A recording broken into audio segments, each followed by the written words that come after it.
قرآن مجید فرقان حمید نے 10ویں پارے کے اندر سورۃ التوبہ کے رکوع نمبر 4 کی ابتدائی آیتوں میں غزوہ حنین کے واقعے کو ذکر کرتے ہوئے سیرت طیبہ کے 8 سنہ ہجری میں غزوہ حنین واقع ہوا، اور پھر اللہ تبارک و تعالیٰ نے قدم مصطفیٰ کی برکت سے مسلمانوں کو فتح عطا فرمائی۔ آپ کے علم میں یہ بات ہے کہ جب مکۃ المکرمہ سن 8 ہجری کو رمضان المبارک میں جب فتح ہوا، اور اس کے تقریباً 18 یا 19 دن کے بعد جب غزوہ حنین کی طرف رسول اللہ نے اپنا ارادہ ظاہر کیا اور مسلمان چل پڑے، تو غزوہ حنین اور اسی کے اگلے 1 ہفتے کے بعد غزوہ اوطاس، یہ دونوں یعنی تینوں پے در پہ ہوئی۔ اس کی وجہ یہ بنی کہ جب اللہ تبارک و تعالیٰ نے مسلمانوں کو فتح مکہ کی شکل میں فتح مبین عطا فرما دیا، تو اس کے بعد اطراف کے جتنے بھی کافر تھے یا تو وہ حنین کی طرف چلے گئے یا پھر اوطاس کی طرف چلے گئے۔ اب یہ سمجھ لیجئے کہ حنین بھی ایک جگہ کا نام ہے اور اوطاس بھی ایک جگہ کا نام ہے۔ تو وہاں پر جا کر کافروں نے پھر سے پلاننگ تیار کی اور زیادہ وقت نہ لگایا۔ انہوں نے یہ ارادہ کیا کہ ہم ہفتوں میں تیاری مکمل کریں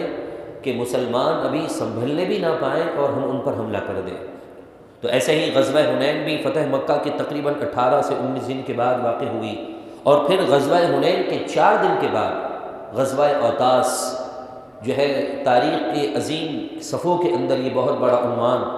نمودار ہوا۔ لیکن میں آپ سے اور آپ کے زمین سے اور اپنے آپ سے بھی یہ بات کرنے لگا ہوں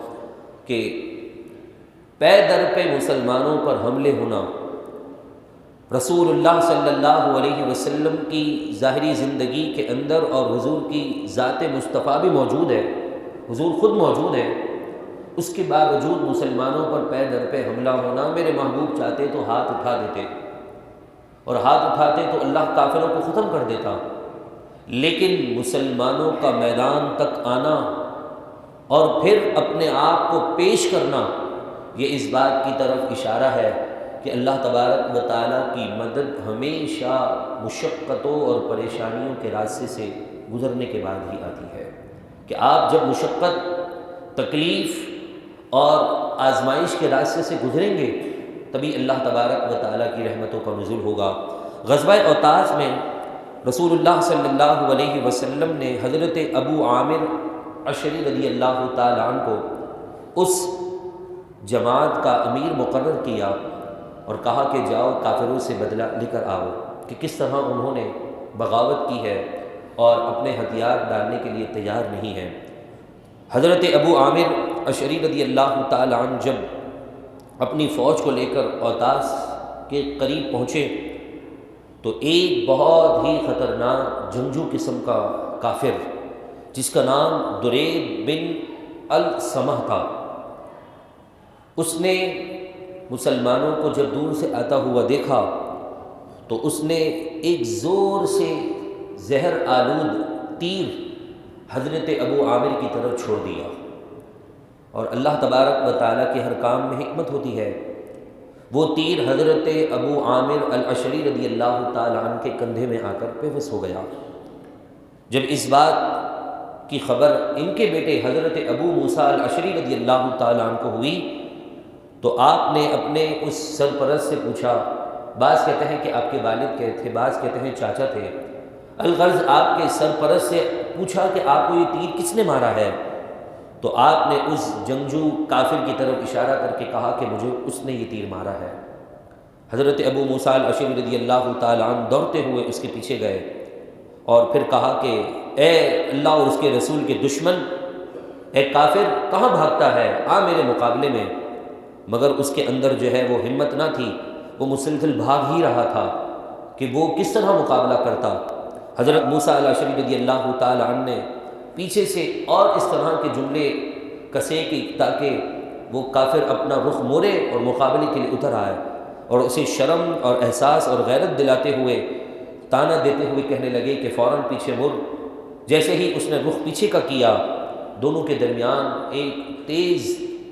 جو ہے وہ لڑائی ہوئی، اس لڑائی کے بعد اللہ تعالیٰ نے حضرت ابو موسیٰ الاشعری رضی اللہ تعالیٰ عنہ کے ہاتھ مبارک سے اس کافر کو واصل جہنم کر دیا۔ وہ جب مر گیا، وہ ان کا سپہ سالار تھا، وہ اس قوم کا بڑا تھا، تو اس پوری فوج کے جو حوصلے تھے وہ پست ہوتے چلے گئے۔ یہاں حضرت موسیٰ الاشعری رضی اللہ تعالیٰ عنہ اپنے سرپرست کے پاس آ کر کہنے لگے کہ آپ فکر نہ کریں، میں نے آپ کے اس زخم کا بدلہ لے لیا ہے۔ تو حضرت ابو عامر الاشعری رضی اللہ تعالیٰ عنہ اپنے اس بھتیجے یا بیٹے سے کہنے لگے کہ بیٹا جب تم رسول اللہ کے دربار میں جاؤ تو ان کی خدمت میں جا کر میرا سلام عرض کر دینا اور میرے لیے دعا کی درخواست کر دینا، اور کہہ دینا کہ آپ کے اس خادم نے آپ کی محبت میں دین کی خاطر اپنی جان کا نذرانہ پیش کر دیا ہے۔ اور اتنا کہنا تھا کہ ان کی روح پرواز کر جاتی ہے۔ حضرت ابو موسیٰ الاشعری رضی اللہ تعالیٰ عنہ کہتے ہیں کہ جب میں جنگ سے فارغ ہوا اور میں نے رسول اللہ صلی اللہ علیہ وسلم کی بارگاہ میں پہنچ کر اپنے اس سرپرست کا سلام دیا اور ساری وصیت جو مجھے کی تھی میں نے جب پہنچا دی، تو عقید و جہاں صلی اللہ علیہ وسلم بڑے خوش ہوئے، اور آپ نے جو ہے وہ پانی منگوا کر وضو فرمایا اور پھر اپنے دونوں ہاتھوں کو اونچا کر کے اپنے اتنی ہاتھوں کو بلندی اونچی تک لے گئے کہ آپ کے بغل کی سفیدی نظر آئی، اور پھر آپ نے اس طرح دعا کی، یا اللہ ابو عامر کو قیامت کے دن بہت سے انسانوں سے زیادہ بلند مرتبہ عطا فرمانا۔ جب یہ دعائیں تھیں، حضور کی رحمت جوش میں تھی، تو حضرت ابو موسیٰ الاشعری رضی اللہ تعالیٰ عنہ کہنے لگے کہ میں نے بھی عرض کی کہ یا رسول اللہ میرے کو بھی کچھ دعا سے اور رحمتوں کے جو ہے کچھ پھول عطا فرما دیجیے۔ تو میرے محبوب علیہ الصلاۃ والسلام نے جو ہے حضرت ابو موسیٰ الاشعری رضی اللہ تعالیٰ عنہ کے لیے بھی اس طرح دعا کی کہ یا اللہ تو عبداللہ بن قیس، حضرت موسیٰ کا نام عبداللہ بن قیس تھا، کہنے لگے کہ یا اللہ کے محبوب رب کی بارگاہ میں یوں عرض گزار ہوئے کہ یا اللہ تو عبداللہ بن قیس کے گناہوں کو بخش دے اور اس کو قیامت کے دن عزت والی جگہ میں داخل فرما۔ اور پھر اللہ کے محبوب علیہ الصلاۃ والسلام نے اپنی دعا مکمل کی، جس کے لعاب کی برکت یہ ہے کہ سالوں سال سے کھارے پانی کا کنواں حضور کے لعاب مبارک کی برکت سے میٹھا ہو جائے، اور اس آقا علیہ الصلاۃ والسلام کا دل جو خوش کر دے، اور اس مبارک الفاظ کے ساتھ کہ جس کی زبان کو سب کن کی کنجی کہیں، اس محبوب علیہ الصلاۃ والسلام کی مبارک زبان سے نکلے ہوئے الفاظ کیسے رد ہو سکتے ہیں؟ اللہ تعالیٰ نے حضرت ابو موسیٰ الاشعری کو، ان کے سرپرست کو بڑی شان عطا فرمائی، اور پھر حضرت ابو موسیٰ الاشعری رضی اللہ تعالیٰ عنہ نے اس اسلامی فوج کا جھنڈا سنبھالا، اور بڑی خطرناک جنگ ہوئی، کافروں کو شکست ہوئی، تقریباً بے شمار ہزاروں کی تعداد میں کافر جو ہے وہ قیدی بنائے گئے، اور انہی قیدیوں کے اندر میرے محبوب علیہ الصلاۃ والسلام کی رضائی بہن بھی موجود تھیں، جو کہ حضرت بی بی حلیمہ سعدیہ رضی اللہ تعالی عنہا کی صاحبزادی تھیں۔ تمہارے نبی کی میں جو ہے بہن ہوں۔ حضور علیہ الصلاۃ والسلام کی بارگاہ میں انہیں لے جایا گیا، حضور نے انہیں پہچان لیا۔ میرے محبوب نے اخلاق اور اسلام کی تعلیم دیتے ہوئے بتایا کہ جو اسلام کا بھگوڑا ہوتا ہے،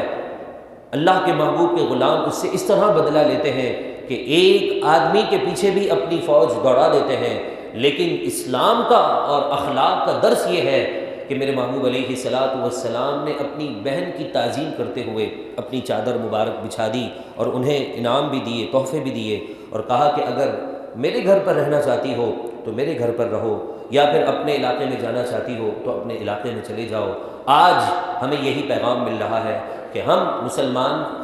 بچیوں کو، مسلمان عورتوں کو اپنی بہن کی نظر سے دیکھیں تو یقیناً فحاشی اور عریانی کا جو آج سمندر برپا ہے وہ ختم ہو جائے گا۔